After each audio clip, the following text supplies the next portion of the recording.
ఇప్పుడు నాకు ఏమైనా ప్రాబ్లం వస్తే ఎవరైనా డాడీకే చెప్పుకుంటారు కదా మేడం, నాకు మా డాడీ ప్రాబ్లం అయిపోయాడు మేడం.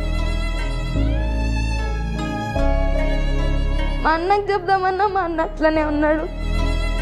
2-3 ఏళ్ళు బాగానే నడిచిన తర్వాత కొన్ని రోజుల నుంచి తన ప్రవర్తనలో కొంత మార్పు లాంటిది వస్తుంది మేడం. ఎందుకు అంటే పాప పెద్దదవుతుంది, ఇతను కూడా బయట అలవాట్లకి బయట అక్రమ సంబంధాలకి బాగా అలవాటు పడ్డాడు మేడం. పాప మీద కూడా తన ప్రయత్నాలు జరుగుతున్నాయి మేడం. ప్రయత్నాలు అంటే పాప మీద చెయ్యి వేయడం, అసభ్యకరంగా ప్రవర్తించేవాడు మేడం ఫిజికల్గా. అవును మేడం. పాపను తీసుకొచ్చిన ప్రతిసారి అబ్బాయిలో ప్రవర్తన మారి తన మీద చేతులు వేయడం, అంటే ఒక అన్నలా కాకుండా తన బిహేవియర్ ఇంకొకలా ఉండేది మేడం. అది పాప కూడా నాకు వచ్చి చెప్తూ ఉండేది, అమ్మ అన్న ఇలా అంటున్నాడు, అన్న ఇట్లా చేస్తున్నాడు అని. ఒక పక్క చూస్తే తండ్రి మేడం, ఒక పక్క చూస్తే అన్న.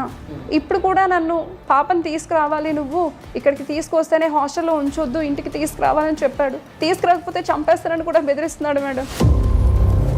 నాన్న ఇదేం నాన్న ఇదేం చేస్తున్నావు నువ్వు అంటే, ఇలానే కదా మనం ఆడుకునేది, ప్రతిసారి కొత్తగా మాట్లాడుతున్నావు ఏంటి అంటే, నాన్న ఇలా కాదు నాన్న. నేను పరిగెత్తుకుంటూ వచ్చేసి ఏడుస్తూ ఉంటే అమ్మ వచ్చి ఏమైంది మళ్ళీ ఇలా అంటే, మళ్ళీ చెప్తే ఎక్కడ తిడుతుందో ఏమైనా అంటదేమో, పోనీ ఏమవుతుందో అని అమ్మకి చెప్పలేదు నేను. నెక్స్ట్ టైం నేను వచ్చేసరికి నేను భయపడిపోయి అమ్మకి చెప్పలేక అన్నకి చెప్పిన, అన్న చూడన్నా ఇలా చేస్తున్నారు నాన్న, డాడీ నాతో ఇలా చేస్తున్నాడా అని అంటే, అన్నయ్య కూడా అలానే పట్టుకొని ఏంటి ఇలా అన్నాడా అని మొత్తం అన్నయ్య కూడా అలా స్టార్ట్ చేశారు.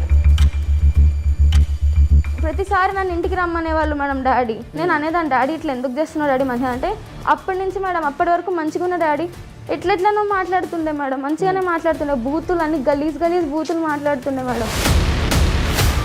శ్రీనివాస్ గారు, మీరు మాట్లాడేది సరిగ్గా మాట్లాడండి. మీరు Suman TV legal advocate Venkateswari గారితో మాట్లాడుతున్నారు. ఒళ్ళు దగ్గర పెట్టుకొని మాట్లాడండి, అర్థమైందా? వచ్చానండి, పాప దగ్గరే ఉన్నాను. ఏమంటుంది, వస్తానంటుందా? లేదండి, తను రానంటుంది. నా గురించి తెలుసు కదా. హలో, ఆపు నీ నంగనాచి నాటకాలన్నీ నాగన నడవది, ఇంతనవా? అది కాదండి, తను చిన్న పాప అండి. నేనే ఏమని చెప్పినా నీకు? నా గురించి తెలుసుగా నీకు? నా బ్యాక్గ్రౌండ్ గురించి నీకు తెలిసే ఇట్లా మాట్లాడుతున్నావా నువ్వు? హలో, వినబడుతుందా? నేను చెప్పింది జాగ్రత్తగా విను. నువ్వు గనక తీసుకురాకపోయినావు అనుకో, నిన్ను చంపడానికి కూడా నేను అనుకోవాలని చెప్తున్నా. నాటకం అనిపిస్తుందా మీకు? అది చాలా తప్పండి, పాప అండి. ఎవడి కూతురి అది నాకు పుట్టిందా ఏమన్నా?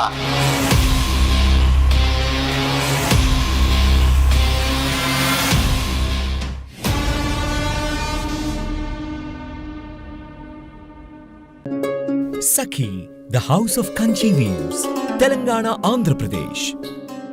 నమస్తే, వెల్కమ్ టు సఖీ సారీ సమర్పించు లీగల్ అడ్వైస్. మనతో పాటు అడ్వకేట్ వెంకటేశ్వరి గారు ఉన్నారు. నమస్తే అమ్మ. హర్షిని, వనజ అనే తల్లి కూతుర్లు మనల్ని ఆశ్రయించారమ్మా. అంటే పెళ్ళి అనేది ప్రతి ఆడపిల్ల ఒక అందమైన కళ. విధి ఆడిన వింత నాటకంలో భర్తను కోల్పోయింది. అయితే ఆ పాటికి 5 సంవత్సరాల ఆడకూతురు ఉంది తనకి. ఇక 2 ఆడపిల్లలు చిన్న వయసులో తనకి పెళ్ళయింది. 5 సంవత్సరాల పాప ఉంది. ఒంటరిగా సమాజంలో జీవించడం కష్టమని తల్లిదండ్రులు చెప్తే, పదే చెప్తే సరే అని మరో పెళ్లి చేసుకుంది మగ సపోర్ట్ కోసం. కానీ ఆ మొగుడే ఇటు తల్లికి అటు కూతురికి పామై కాటేసి వేస్తున్నాడు. సో అసలు ఏం జరిగింది? సో వనజ అండ్ హర్షిని తల్లి కూతుర్లు 2 ఉన్నారు. నమస్తే అమ్మ. నమస్తే. సో వనజ, ప్రాబ్లం అమ్మతో క్లియర్గా ఎక్స్ప్లెయిన్ చేయమ్మా. నా పేరు వనజ మేడం. ఓకే. నేను మెదక్ నుంచి వచ్చానండి. నాకు పాప, ఓకే. నాకు 17 ఇయర్స్ బ్యాకే పెళ్ళయిందండి. అప్పుడు నేను టీచర్గా వర్క్ చేసేదాన్ని.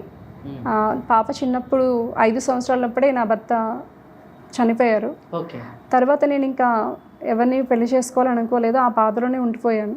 కానీ మా అమ్మ నాన్న నన్ను, పాప చిన్నగా ఉంది, నువ్వు చిన్న పాపతో నువ్వు ఉండలేవు, నీకంటూ ఒక తోడు కావాలి, పాపకి ఒక నాన్న కావాలి, నువ్వు ఇలా ఉండడం మంచిది కాదు, బయట పరిస్థితులు బాగాలేదు, నువ్వు ఇంకొక పెళ్ళి ఖచ్చితంగా చేసుకోవాలి అని చెప్పారు మేడం. ఓకే. కానీ నేను ఆ బాధ నుంచి బయటికి రాలేక కొన్ని రోజుల వరకు నేను అసలు వాళ్ళు చెప్పిన మాటను కూడా వినలేదు మేడం. ఓకే. కానీ ఇంకా పరిస్థితులు మారిపోతున్నాయి, పాపని ఎలా పెంచాలో నాకు ఇంకా ఒక్కదాన్ని నేను పెంచలేక పెళ్ళికి ఒప్పుకున్నాను మేడం. పెళ్లికి ఒప్పుకున్నారంటే మీ తల్లిదండ్రులే చూసి చేశారు. తల్లిదండ్రులే చూసి చెప్పారు మేడం. మంచివాడు, పర్వాలేదమ్మా చేసుకోవచ్చు అని చెప్పారు మేడం. సరే అని నేను ఒప్పుకున్నాను మేడం. కానీ అతనికి ముందే పెళ్ళయింది, తన భార్య కూడా చనిపోయింది. అతనికి 7 years బాబు కూడా ఉన్నాడు. మీ భర్త చనిపోయే టైంకి మీ పాప వయసు 5 ఏళ్ళు అని చెప్పారు. అవును మేడం. ఆ రెండో వివాహం చేసుకునే సమయానికి మీ పాప వయసు ఎంత ఉంది అని అడుగుతున్నా. 6 ఏళ్ళు మేడం. 1 year గ్యాప్ పెళ్లి చేసుకున్నారు. అవును మేడం. అతను కొడుకుకి ఎంత వయసు ఉంది? అప్పటికి 7 సంవత్సరాలు మేడం. ఒక 1 year పెద్ద. అంతే మేడం. Right, okay. పెళ్లి చేసుకున్న ఒక 2-3 సంవత్సరాల వరకు బాగానే ఉన్నాడు మేడం. అంటే నన్ను పాపని బాగా చూసుకునేవాడు, ఇంకా చాలా కేరింగ్గా ఉండేది మేడం. అతను ఒక గవర్నమెంట్ ఎంప్లాయ్ మేడం, ఒక స్కూల్లో వర్క్ చేస్తుండే. తను నన్ను పెళ్లి చేసుకున్న తర్వాత నన్ను ఇంకా జాబ్ చేయొద్దు, నువ్వు ఇంట్లోనే ఉండు, పిల్లల్ని చూసుకుంటూ ఉండు అని చెప్పారు మేడం. నేను కూడా సరే అని ఒప్పుకున్నాను మేడం. కానీ 2-3 ఏళ్ళు బాగానే నడిచిన తర్వాత కొన్ని రోజుల నుంచి తన ప్రవర్తనలో కొంత మార్పు లాంటిది వస్తుంది మేడం. ఎందుకు అంటే పాప పెద్దదవుతుంది, ఇతను కూడా బయట అలవాట్లకి, బయట అక్రమ సంబంధాలకి బాగా అలవాటు పడ్డాడు మేడం. ఇక్కడ నాకు ఒక డౌట్, అంటే మీరు ఇప్పుడు ఆయన క్యారెక్టర్ని మీరు చెప్పడం మొదలెట్టారు కాబట్టి ఆయన భార్య ఎలా చనిపోయిందో మీకు తెలుసా? అంటే ఆ విషయం మీరు తెలుసుకొని పెళ్లి చేసుకున్నారా? లేదు మేడం, సూసైడ్ చేసుకొని చనిపోయిందని చెప్పి పెళ్లి చేశారు మేడం. ఓకే. కానీ రీజన్స్ తెలియదు మేడం. చనిపోయింది, సూసైడ్ చేసుకుంది. అంటే ఆ సూసైడ్ చేసుకోవడం వల్ల తనే ఏదో చేశాడు అని తనని పోలీస్ స్టేషన్లో కూడా పెట్టేశారు. అది కూడా తెలిసింది. కానీ ఆ అమ్మాయి ఏదో తప్పు చేసి చనిపోయింది అన్నట్టుగా నాకు చెప్పి పెళ్లి చేశారు. అలా చేశారు. కానీ తినది తప్పుందని నాకు తెలియలేదు మేడం. కానీ నాకు పెళ్ళైన కొన్ని రోజులు బాగానే ఉంది. 2-3 ఏళ్ళ తర్వాతే తన గురించి నాకు చుట్టాల ద్వారా, బయట వాళ్ళ ద్వారా కూడా తన ప్రవర్తన అలాగే ఉండొచ్చు. మీకు తెలిసేసరికి 2 ఏళ్ళు పట్టింది మేడం. ఎగ్జాక్ట్లీ 2 ఏళ్ళు పట్టింది మేడం. అతనే ఆమెను చంపేశాడని, తర్వాత అతనికి బయట అక్రమ సంబంధాలు కూడా బాగా ఉన్నాయని తెలిసింది మేడం. తర్వాత నాతో ప్రవర్తించే విధానం కూడా మారిపోయింది. అండ్ తర్వాత పాప ప్రవర్తించే విధానం మారడం అంటే ఏ విధంగా కొట్టడం, తిట్టడమా, లేకపోతే వాట్ టైప్ ఆఫ్? అవును మేడం. అంటే నన్ను బయటికి వెళ్ళొద్దని చెప్పడం, ఉద్యోగం చెయ్యకు, నువ్వు ఎవరితోనే మాట్లాడితే బాగుండదు అని. తర్వాత ఇంట్లో జరిగే ఫంక్షన్స్ కూడా నన్ను తీసుకువెళ్ళేవాడు కాదు మేడం. ఎందుకు అంటే తన గురించి నేను ఎక్కడ చెప్పేస్తాను, తనని నేను ఎక్కడ బ్యాడ్ చేస్తాను అని చెప్పి నన్ను బయటకు అసలు రానిచ్చేవాడు కాదు. ఆల్మోస్ట్ హౌస్ అరెస్ట్ చేశారు. అంతే మేడం. ఓకే. బయటికి వెళ్ళి ఏమైనా తెచ్చుకుందామన్నా కూడా ఒప్పుకునేవాడు కాదు మేడం. ఇంకా కంప్లీట్ గా ఒక జైల్లో పెట్టేసినట్టే నా పరిస్థితి అయిపోయింది మేడం. ఓకే. పాప పెద్దదవుతుంది, తన ప్రవర్తన ఎలా ఉందంటే పాప మీద కూడా తన ప్రయత్నాలు జరుగుతున్నాయి మేడం. ప్రయత్నాలు అంటే పాప మీద చెయ్యి వేయడం, అసభ్యకరంగా ప్రవర్తించేవాడు మేడం, ఫిజికల్ గా. అవును మేడం. అప్పటి నుంచి నాకు ఇంకా చాలా భయం వేసింది మేడం. ఇతను తన దగ్గర నుంచి పాపను దూరంగా పెట్టాలి అని నేను అనుకుని ఇంకా పాపని దూరంగా, తనకి నాకు అందరికి దూరంగా హాస్టల్లోనే ఉంచేశాను. అయ్యో. కానీ నేను ఎప్పుడైతే హాస్టల్కి పంపించేసానో అప్పటి నుంచి తన హెరాస్మెంట్ ఇంకా ఎక్కువైపోయింది మేడం. మీ పట్ల? నా పట్ల. ఓకే. నువ్వు ఎందుకు పంపించేసావు పాపని, అక్కడ ఎందుకు ఉంటుంది, నువ్వు ఇంటికే తీసుకురావాలి, ఇంట్లోనే ఉంటుంది అని అనేవాడు మేడం. కానీ అప్పటికి కూడా నాకు నచ్చేది కాదు మేడం. నా వరకు అతనికి ఆల్రెడీ బాబు ఉన్నాడు కదా, ఆ బాబుతో ఎప్పుడైనా వాళ్ళ ఫాదర్ గురించి ఏమైనా ఇన్డెప్త్ గా మాట్లాడే అవకాశం ఎప్పుడైనా మీకు వచ్చిందా? అతను ఎట్లాంటి ఫీడ్బ్యాక్ ఇచ్చాడు? బికాస్ 7 years 8 years అంటే మేబీ ఆయనకు తెలుసు కదా వాళ్ళ అమ్మ ఎలా చనిపోయింది, ఎట్లా మమ్మీతో బిహేవ్ చేసేవాడు అని. ఆ బాబుకి అప్పటికి కొంచెం కొద్ది గొప్ప మెచ్యూరిటీ వచ్చి ఉంటుంది కదా. అవును మేడం. బాబు బాగానే ఉండేవాడు మేడం. బాబుని కూడా నేను బాగానే చూసుకుంటే తను కూడా చెప్తూ ఉండేవాడు, మా అమ్మని ఇట్లా అనేవాడు, ఇట్లా చేసేవాడు అని. తనకి ఊహ తెలిసిన దగ్గర నుంచి నాకు చెప్తూ వస్తూ ఉండేవాడు. కానీ నాకు మొదటి భర్త చనిపోయాడు, ఇప్పుడు ఇతన్ని చేసుకున్నాను, ఇంకా నాకు వేరే ఆప్షన్ లేదు మేడం. ఎందుకంటే నేను పాపతో ఉన్నాను.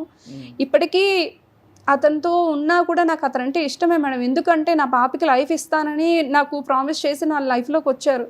కానీ తన గురించి బయట ఎక్కడ చెప్దామన్నా తను నన్ను అన్ని వేస్లోంచి కూడా నన్ను లాక్ చేసినట్టే చేశాడు మేడం. బయటకి ఎక్కడికి వెళ్ళకూడదు, ఉండకూడదు. ఇంకా బయట వాళ్ళ దగ్గర కూడా నా గురించి తప్పుగా ప్రచారం చేయడం, ఈమె అట్లా చేస్తుంది, ఎలా చేస్తుంది అని ఇలా చెప్పడం కూడా మొదలుపెట్టాడు మేడం. సో బాబుతో మీకు ర్యాప్ బాగానే ఉంది మేడం. అబ్బాయి గురించి అడుగుతున్నారు కాబట్టి పెళ్ళై 10 సంవత్సరాలు అవుతుంది మేడం. అబ్బాయిలో ఇంతకుముందు అట్లా మార్పు లేదు మేడం. కానీ అబ్బాయి ప్రవర్తనలో కూడా మార్పు వస్తుంది. పాపను తీసుకొచ్చిన ప్రతిసారి ఆ అబ్బాయిలో ప్రవర్తన మారి తన మీద చేతులు వేయడం, అంటే ఒక అన్నలా కాకుండా తన బిహేవియర్ ఇంకొకలా ఉండేది మేడం. అది పాప కూడా నాకు వచ్చి చెప్తూ ఉండేది, అమ్మ అన్న ఇలా అంటున్నాడు, అన్న ఇట్లా చేస్తున్నాడు అని. ఇంకా నేను ఒక పక్క చూస్తే తండ్రి మేడం, ఒక పక్క చూస్తే అన్న. పాప ఎవరికి చెప్పుకోలేక నాకు చెప్తుంది, నేను ఎవరికి చెప్పుకోవాలో నాకు అర్థం కావట్లేదు మేడం. ఇప్పుడు కూడా నన్ను పాపను తీసుకురావాలి, నువ్వు ఇక్కడికి తీసుకొస్తేనే హాస్టల్లో ఉంచొద్దు, ఇంటికి తీసుకురావాలని చెప్పాడు. తీసుకురాకపోతే చంపేస్తానని కూడా బెదిరిస్తున్నాడు మేడం. ఇంక నాకు వేరే దారి లేక మీ దగ్గరకు వచ్చాను మేడం. చంపేయడం ఎవరిని? మిమ్మల్ని, మీ అమ్మాయిని కూడా? పాపని నన్ను చంపేస్తాను. Okay, very good. అంత ఈజీ చంపేయడం. మరే ఏంటంటే మొదట భార్యని సూసైడ్ చేసుకుంది ఆ అమ్మాయి. సూసైడ్ చేసుకోవడానికి ఇతనే కారణమై ఉండొచ్చు. ఆ సూసైడ్ చేసుకున్న పరిస్థితి నుంచి అతను ఆ శిక్ష నుంచి ఎలాగో తప్పించుకున్నట్టున్నాడు కనుక ఆయనకు చాలా లా అంటే అసలు భయం అన్నది లేదు, చట్టం అంటే. సో ఇట్లా ఎవరినన్నా నాకు అనుకూలంగా నేను మార్చుకోవచ్చు, లేకపోతే చంపేయచ్చు అనేటటువంటి ధైర్యంతో అతను ఉన్నాడు. ఎటువంటి పనులైనా చేయగలను, అంటే చట్టానికి విరుద్ధమైనటువంటి ఎటువంటి పనులైనా చేయగలను అనేటువంటి ఆలోచనలో ఉన్నాడు. అయితే కీర్తి, మనం పాపతో కూడా ఒకసారి మాట్లాడదాం. ఆ అమ్మాయి తను ఏ విధంగా ఫీల్ అవుతుంది, ఎటువంటి టార్చర్ని తను ఫేస్ చేసింది, దాన్ని బట్టి ఆమెది విన్న తర్వాత మనము ఎటువంటి సొల్యూషన్ ఇవ్వాలి అన్నది మనం మాట్లాడచ్చు. హర్షిని, మీ మదరు చాలా విషయాలు మాట్లాడారు. అంటే మీరు ఇంట్లో చాలా ఇబ్బంది పడుతున్నారని, మీ ఫాదర్ వలన, తండ్రి వలన కానివ్వండి, మీ బ్రదర్, మీ అన్న వలన కానివ్వండి, చాలా సమస్యలను ఎదుర్కొంటున్నారు అని చెప్పారు. నిజంగానే అటువంటి జరిగాయా? మీరు ఎటువంటి సమస్యలను ఎదుర్కొన్నారు? మీకు ఏం కావాలని కోరుకుంటున్నారో చెప్పాలి. నాకు ఊహ తెలియనప్పుడే మా నాన్నగారు చనిపోయారండి. ఓకే. మా అమ్మ వేరే పెళ్లి చేసుకున్నారు. ఓకే. తర్వాత వచ్చిన నాన్న కూడా నన్ను బాగానే చూసుకున్నారు. అన్నయ్యని నన్ను సమానంగా చూసుకునేవారు, ఏమీ తక్కువ చేసేవాళ్ళు కాదు. ఓకే. నాతో అన్నయ్యతో కూడా బాగా ఆడుకునేవాళ్ళు. పని నుంచి వచ్చిన తర్వాత బాగా చూసుకునేవాళ్ళు.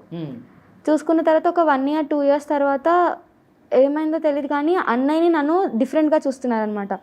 అన్నయ్యతో ఆడొద్దు, అన్నయ్యతో ఉండొద్దు, నన్ను ఒక్కదాన్ని రూమ్ తీసుకెళ్ళి నీకు డిఫరెంట్ గేమ్స్ నేర్పిస్తాను, ఒక గేమ్ అలవాటు చేస్తాను అని చెప్పి ఒక గేమ్ ఏదో నేర్పించారు.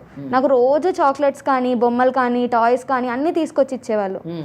అయితే నేను అనేదాన్ని, అన్నయ్య వాళ్ళకి కూడా చెప్దాము, అన్నయ్య వాళ్ళు కూడా ఆడతారు కదా మనతో, మన ఇద్దరం ఎందుకు, అందరం కలిసి ఆడదాము, అమ్మ వాళ్ళు అందరం కలిసి ఉంటే బాగుంటుంది కదా అంటే, లేదు అమ్మకి చెప్తే నువ్వు మళ్ళీ చదువుకోవాలి కదా, అమ్మ నిన్ను కొడుతుంది, ఇలాంటివన్నీ చెప్పకు అమ్మకి, ఇలాంటి గేమ్స్ గురించి అమ్మకి చెప్పొద్దు, నువ్వు చదువుకోవాలని చూస్తుంది కదా, అమ్మ నిన్ను తిడుతుంది అంటే, అవును కదా నిజంగా ఆడుకోనివ్వదని చెప్పి నేను అమ్మకి చెప్పేదాన్ని కాదు. నా గేమ్ అంటే is it normal game, something abnormal game అది? అంటే అప్పుడు నాకు తెలిసేది కాదు మేడం. రూమ్కి తీసుకెళ్లే వాళ్ళు, కూర్చోబెట్టేవారు, నాతో గేమ్ అంటే ఒళ్ళో కూర్చోబెట్టుకుని ఉండేవాళ్ళు. ఇప్పుడు తెలియదు, కరెక్టే. ఇప్పుడు మీకు ఊహ వచ్చిన తర్వాత మీరు ఆడినటువంటి గేమ్ అందరి పిల్లలు ఆడుకునేటటువంటి గేమా, లేకపోతే సంథింగ్ అబ్నార్మల్ గేమా అని అడుగుతున్నాను. కొంచెం టచ్గా ఒళ్ళో కూర్చోబెట్టుకొని అలా ఆడేవాళ్ళు. అయితే దాని తర్వాత అది నాకు అన్నయ్య కూడా ఇంకా అప్పటి నుంచి నాతో మాట్లాడడం మానేశారు. అంటే నాన్న నేనేదో దూరం, నా మీద కోపం ఎక్కువ అయిపోయింది అన్నయ్యకి. నాతో మంచిగా ఉండట్లేదు నాన్న, నీ వల్లే ఉండట్లేదు, నీతోనే, నీ వల్ల, నువ్వు ఉన్న దగ్గర నుంచి డాడీ నాతో మంచిగా ఉండట్లేదు అని అన్నయ్య కూడా నాతో మాట్లాడట్లేదు. ఒకరోజు ఇలానే నేను చాక్లెట్స్ అన్ని పెట్టుకొని వెళ్తుంటే అమ్మ చూసి, ఎక్కడి నుంచి తెచ్చుకుంటున్నావు ఇన్ని చాక్లెట్స్, తినొద్దని చెప్పా కదా అంటే, డాడీ ఇచ్చాడు మమ్మీ అని. ఇన్ని చాక్లెట్స్ ఎందుకు ఇచ్చారు, నెక్స్ట్ టైం నుంచి చెప్పొద్దు అంటే, అరే నిజంగానే డాడీ నిజంగానే అమ్మ ఇలా తిడుతుందనే అమ్మకి చెప్పొద్దు అన్నాడేమో అని అమ్మకి చెప్పలేదు ఏం జరుగుతుందో అని. తర్వాత నేను మళ్ళీ ఇలా వెళ్ళడం, నేను మళ్ళీ రూమ్లోకి వెళ్ళడం, నాన్నతో ఇలా రోజు ఆడేదాన్ని. అయితే ఒకరోజు అమ్మ చూసి నన్ను గట్టిగా బయటకు పిలిచి కొట్టి, ఇంకొకసారి ఎలా ఉంటే బాగోదని చెప్పి నన్ను పంపించేశారు. అమ్మ నాన్న కొట్లాడుతున్నారు. కొట్లాడిన నెక్స్ట్ వీక్లో నన్ను హాస్టల్లో వేసేసారు. ఏమైందో నాకు ఏం అర్థం కావట్లేదు. నేను రోజు మంచిగా ఉండేదాన్ని, అమ్మ మీద ఫుల్ కోపం వచ్చింది నాకు. నన్ను ఎక్కడో దూరంగా పెడుతున్నారు, నాన్నకి అన్నయ్యకి దూరం చేస్తుంది అమ్మ, నన్ను ఇంట్లో వాళ్ళతో ఉండనిట్లేదని అమ్మ మీద ఫుల్ కోపం వచ్చేది. నాన్న అప్పుడప్పుడు హాస్టల్ దగ్గరకు వచ్చి చూసి వెళ్ళేవారు. నాన్నతో రానిచ్చేవాళ్ళు కాదు, బయటకి ఎక్కడికి అమ్మ పర్మిషన్ లేకుండా వెళ్ళకుండా చేసింది అమ్మ. అక్కడ ఫ్యాకల్టీ అందరికి చెప్పి అమ్మ పర్మిషన్ లేకుండా అసలు నన్ను బయటికి పంపిస్తుందని హాస్టల్లో చెప్పి. మీ దగ్గరికి వచ్చినప్పుడు మిమ్మల్ని పక్కన పిలిచి మాట్లాడినప్పుడైనా సరిగ్గా మాట్లాడేవారా లేదా? మామూలుగానే మాట్లాడేవాళ్ళు, ఏం అనేవాళ్ళు కాదు. వచ్చి తొందరగా రానా ఇంటికి, అప్పుడు ఏం చేసే అంటే అందరు ఉండేవాళ్ళు కదా మేడం, అందరు ఉన్నప్పుడు ఏం చేసేవాళ్ళు కాదు. అలాగా ఇంటికి రా, తొందరగా ఇంటికి రా, తొందరగా ఇంటికి రా, నీతో ఉండాలి అని. అప్పటికి నాకు కొంచెం 10-12 years వచ్చేసాయి. స్కూల్లో అన్ని గుడ్ టచ్ బ్యాడ్ టచ్ ఇవన్నీ నేర్పించేవాళ్ళు. నేను అలా హాలిడేస్ కానీ ఇంటికి వెళ్ళాను.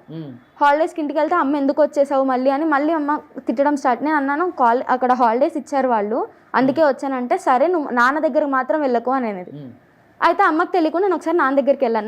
నాన్న పిలిస్తే నాన్న దగ్గరికి వెళ్ళాను అనమాట. నాన్న దగ్గరికి వెళ్తే నాన్న సేమ్ అలానే అప్పుడు ఆడే వాళ్ళ మాట గుర్తుందా దా అని చెప్పి మళ్ళీ దగ్గరికి తీసుకునేవాళ్ళు. అప్పుడు అర్థమైంది ఏంటి ఇలా బిహేవ్ చేస్తున్నారు ఈయన, ఎందుకు ఇలా బిహేవ్ చేస్తున్నారు అంటే అదేంటి ఇప్పుడు ఏమైంది నీకు అని అన్నారు.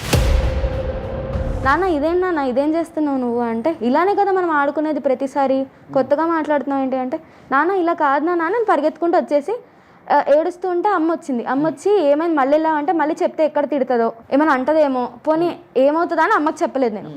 అయితే మళ్ళీ అమ్మ నాన్న కొట్టుకోవడం స్టార్ట్ చేశారు. వీళ్ళు ఇలా కొట్టుకుంటున్నారని మళ్ళీ హాస్టల్కి వెళ్ళిపోయాను. నాకు వద్దు ఇక్కడ ఏమి ఉండను నేను అని చెప్పేసి హాస్టల్కి వెళ్ళిపోయాను.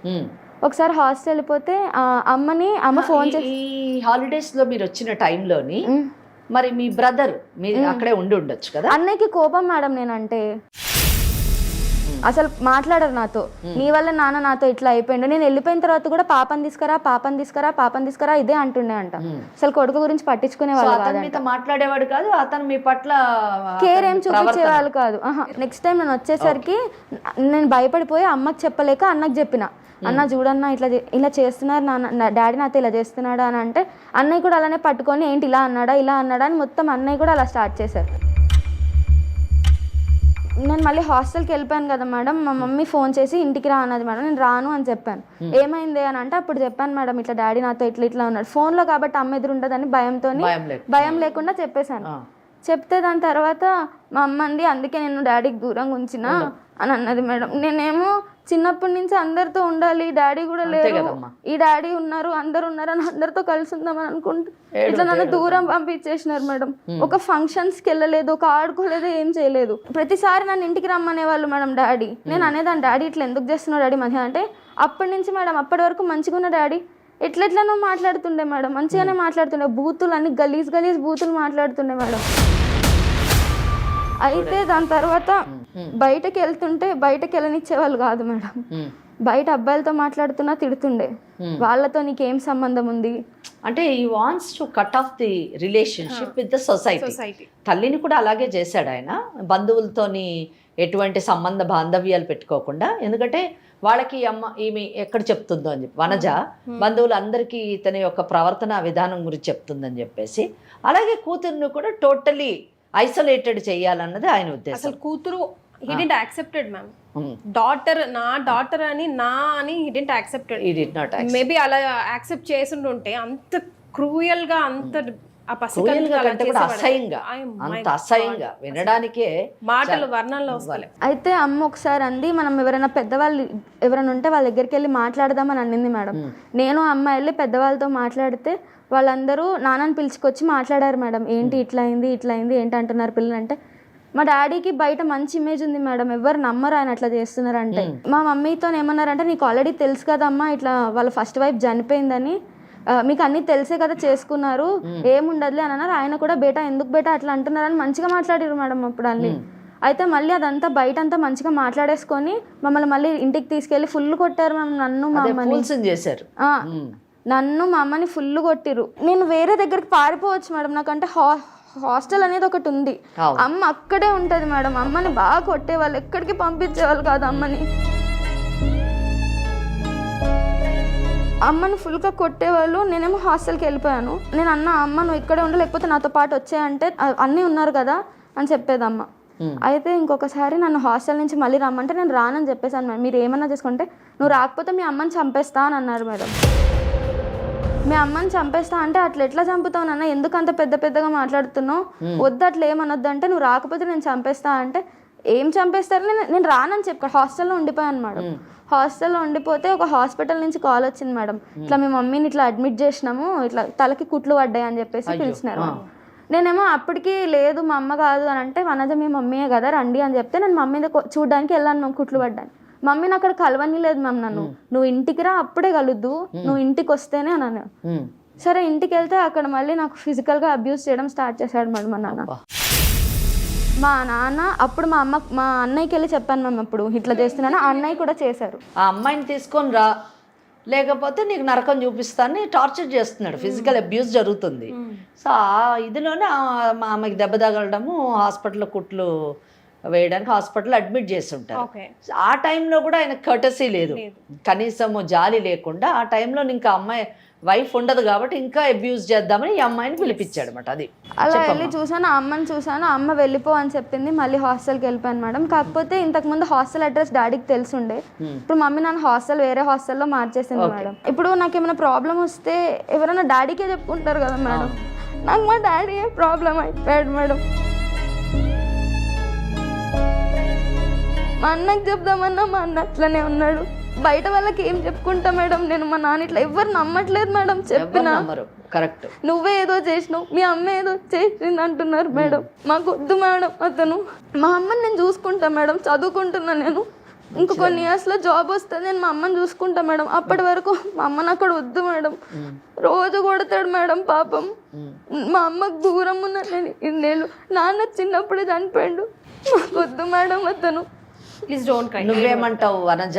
చూసావా కూతురు ఎంత బాధ. ఇందాక మీరు మాట్లాడుతున్నప్పుడు నాకు ఇప్పటికి కూడా అతనంటే ప్రేమే అని అన్నారు మాటల్లోని. అతను మనిషి కాదు, లేదా అతను భర్త అని చెప్పేసి అనడానికి అనర్హుడు. ఆ అమ్మాయి మా డాడీ అనంటే వినడానికి అసహ్యంగా ఉంది నిజం చెప్పాలంటే. ఆయన క్రూరుడు, ఒక మృగము, అర్థమైందండి? అటువంటి వ్యక్తితోని మీరు ఇబ్బంది పడొచ్చేమో కానీ, దెబ్బలు తింటూ మీ జీవితాన్ని కొనసాగించొచ్చేమో కానీ మీకున్నటువంటి ప్రేమతోని, అది కూడా తన డాటర్ కోసమే అంటుంది కదా. కూతుర్ని బలి చేయడం మాత్రం చాలా దురదృష్టకరమైనటువంటి విషయం అమ్మా. సో మీరేం కోరుకుంటున్నారు? లేదు మేడం, నేను అతను భరించేదే నా కూతురు కోసం మేడం. అంతే కదా, పెళ్లి చేసుకుంది అందుకు కదా.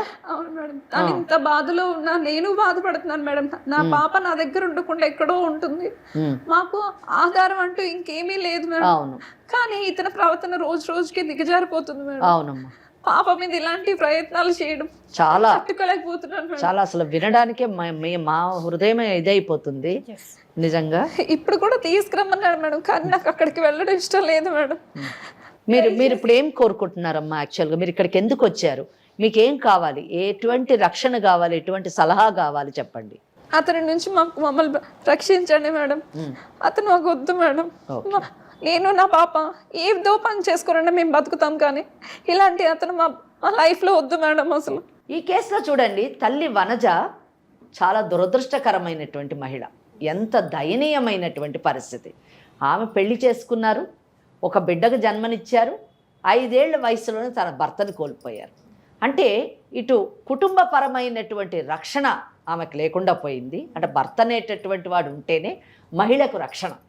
తర్వాత ఇప్పుడు సభ్య సమాజంలో, ఆధునిక సమాజంలో మగవాడు అసలు అవసరమే లేదు, మహిళ స్వాతంత్రంగా బ్రతకొచ్చు అని అంటున్నాం. కానీ అండి ప్రాక్టికల్గా వస్తే మాత్రం 100% ఒక మగ రక్షణ, మగ సపోర్ట్ అన్నది చాలా అవసరం. ఇంట్లో వాతావరణం కానివ్వండి, సమాజంలో ఉన్నటువంటి వాతావరణం నెగిటివ్ ఇన్ఫ్లుయెన్స్ కానివ్వండి మన మీద పడ్డదనుకోండి, మనము వీక్ పర్సనాలిటీస్గా అయిపోయేటటువంటి అవకాశం ఉంది. ప్రతిదానికి భయపడేటటువంటి అవకాశం ఉంది.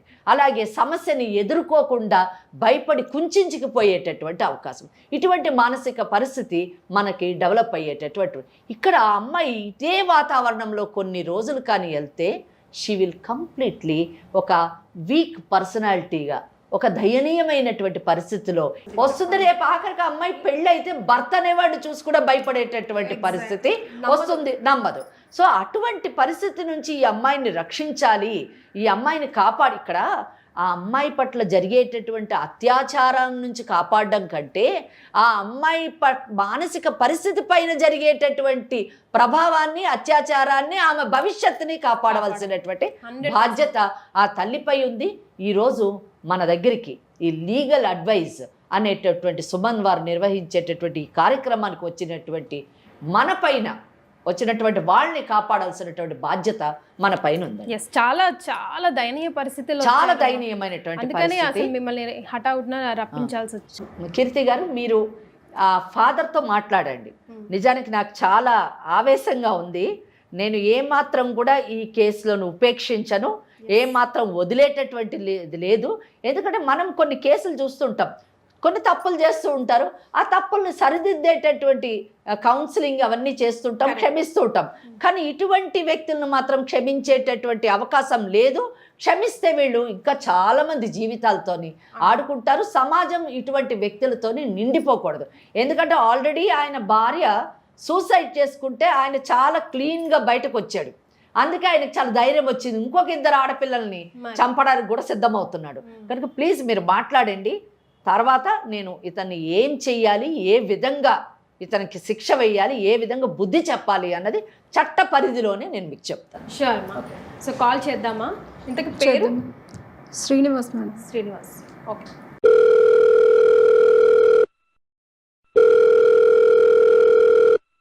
హలో హలో, ఏమండి? పోయినావా? హాస్టల్ పోయినావా? వచ్చానండి, పాప దగ్గరే ఉన్నాను. ఏమంటుంది? వస్తానంటుందా? లేదండి, తను రానంటుంది. నా గురించి తెలుసు కదా. అది కాదండి, నేను చెప్పేది ఒకసారి వినండి. ఏంటి చెప్పేది వినేది? నేను నీకేమని చెప్పి పంపించాను నేను? హలో, ఆపు ఆపు, నీ నంగనాచి నాటకాలన్నీ నా దగ్గర నడవది. ఇంతనావా? అది కాదండి, తను చిన్న పాప అండి. నేను ఏమని చెప్పినా నీకు? నా గురించి తెలుసుగా నీకు? నా బ్యాక్గ్రౌండ్ గురించి నీకు తెలిసే ఇట్లా మాట్లాడుతున్నావా నువ్వు? హలో, వినపడుతుందా? నేను చెప్పింది జాగ్రత్తగా విను. నువ్వు గనక తీసుకురాపోయినావు అనుకో, నిన్ను చంపడానికి కూడా నేను అనుకారం చెప్తున్నా.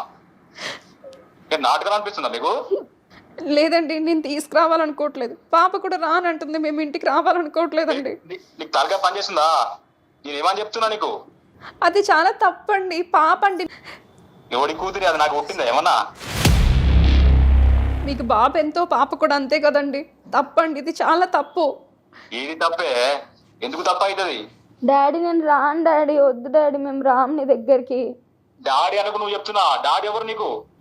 నువ్వు నాకు పుట్టిందా డాడీ అంటున్నావు నన్ను? మరి మేము మీ దగ్గరికి రాము. ఎందుకు రావాలి? మేము రాము. ఎందుకు రావే? ఎందుకు రావాలి? మేము రాము. నీకు బట్టలు కొనిచ్చినా, నీకు నగలు కొనిచ్చినా, నీకు అన్ని కొనిస్తున్నా కదా. నేను ఇంకా ఏం చూసుకోవాలి నీకు? అందుకే రాను. వద్దు, నువ్వు మంచిగా చూసుకోవట్లే మమ్మల్ని. నేను వద్దు, మేము ఉండం నీ దగ్గర. ఎందుకు? ఏమైంది నీకు? ఎందుకు రా అంటున్నావు? నువ్వు మంచిగా చూసుకోవు. నువ్వు ఎట్లెట్లనో మాట్లాడతావు నాతో. నేను మంచిగా చెప్తున్నా. ఇప్పుడు నీకు నా గురించి తెలుసుగా నీకు. నేను మొదలే మంచిగా చెప్తున్నా. అందుకే రాము. నువ్వు మంచివి కాదు కాబట్టి రాము నీ దగ్గరికి. విను, మంచిగా చెప్పినప్పుడు విను. అమ్మని కొడతావు, నన్ను కొడతావు, మేము రాము. కొట్టకపోతే, నేను చెప్పినట్టు వినకపోతే కొడతా. మరి ఏమన్నా చేస్తా. అందుకే ఏం ఇక్కడ ఏంటి?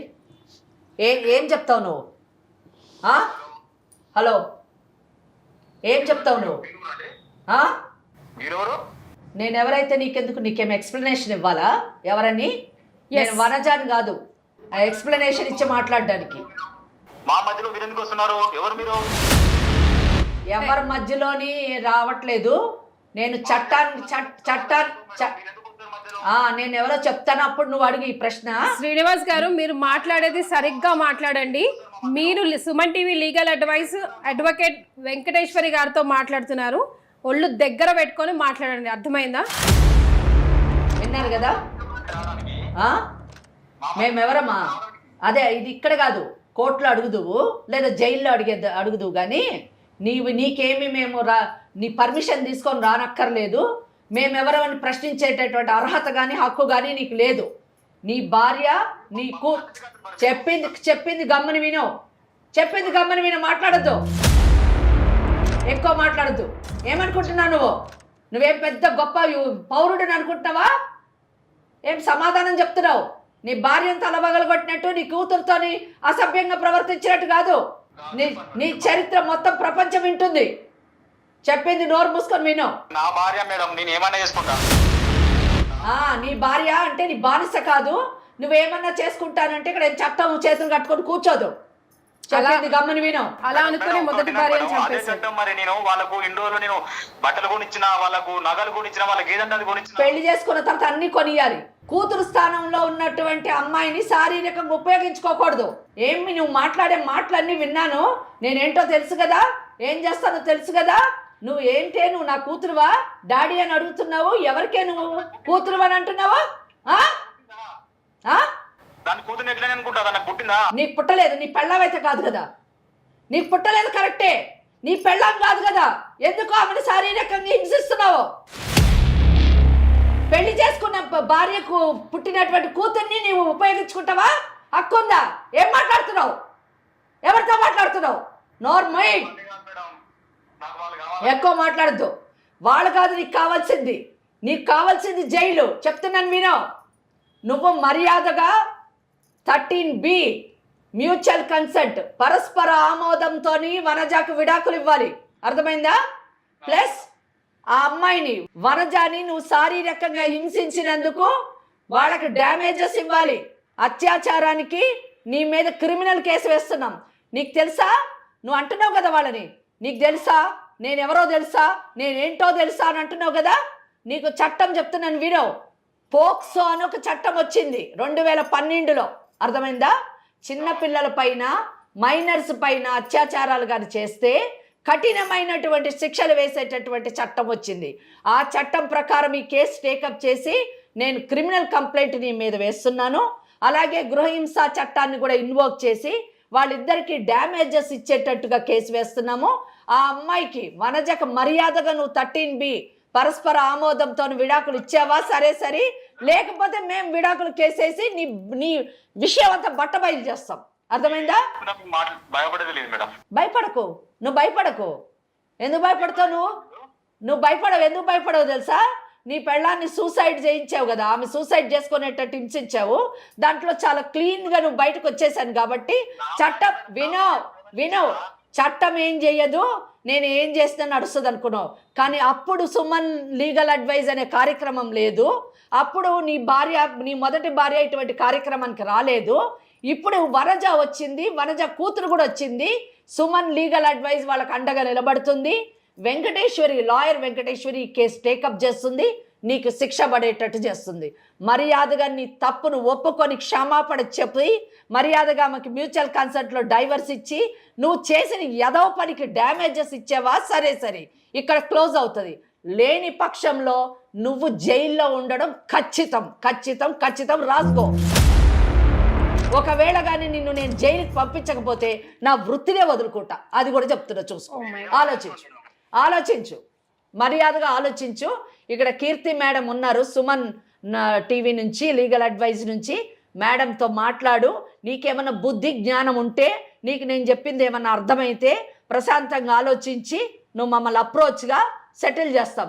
లేని పక్షంలో నువ్వు లోపలికి వెళ్ళడం మాత్రం ఖచ్చితం. ఇప్పుడు అనవసరంగా మేము బెదిరించాము, అనవసరమైనటువంటి విషయాలు మేము మాట్లాడము.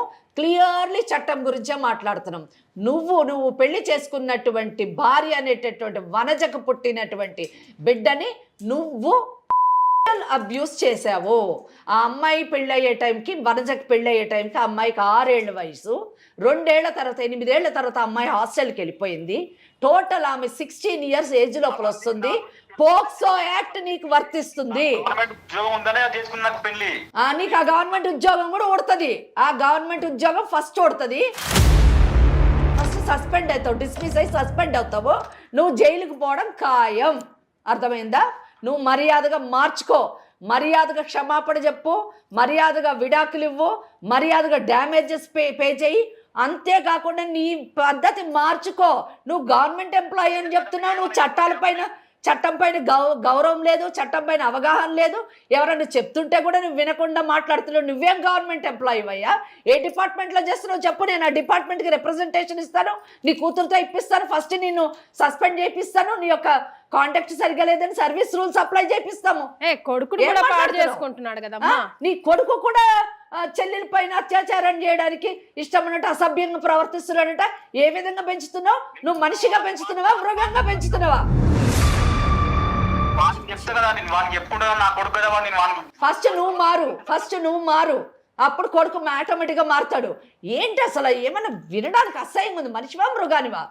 ఫస్ట్ కీర్తి మేడంతో మాట్లాడు, మర్యాదగా మార్చుకోలేకపోతే నీ జాబ్ పోతుంది. నువ్వు గవర్నమెంట్ ఎంప్లాయీ అంటే నాకు చాలా విచిత్రం అనిపిస్తుంది.